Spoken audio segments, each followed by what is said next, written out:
my guy. Where is she? Every day, thousands of African, mostly Nigerians, are trafficked and sometimes lured into traveling to different European countries in search of greener pastures. They risk crossing dangerous transit points only to be sold into prostitution or auctioned as slaves for as low as $400.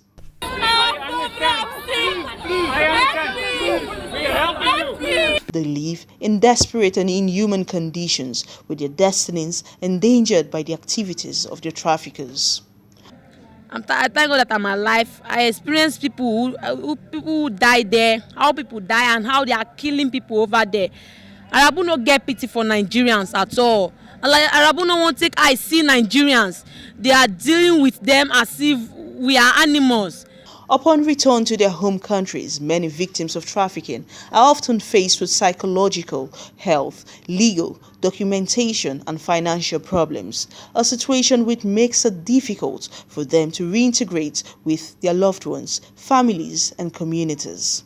What we usually do is that before we reintegrate them back to their local communities, we go to their communities and engage those leaders, community leaders and family members of the victims to ensure they are not stigmatized. If we cannot, from their body language, get the feel that they will not be stigmatized, then we relocate them elsewhere.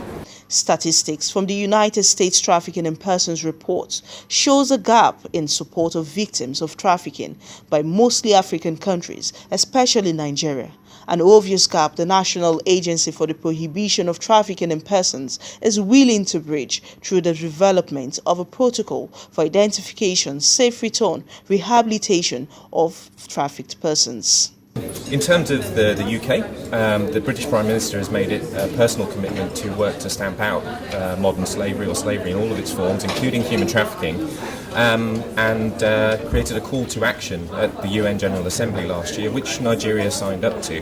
And so I think the UK is taking a lead along with their partners in tackling human trafficking and modern slavery.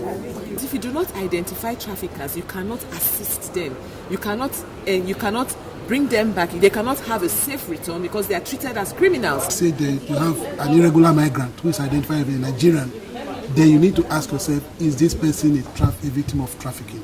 And so this document will provide a few indicators of human trafficking that will be used in the destination countries. Human trafficking is a dynamic global phenomenon adjudged to be the second most profitable venture after drug. Winning the fight against the global menace for many remains the collective responsibility of all. Chiko Dinaka, AZ, AIT News, Calabar.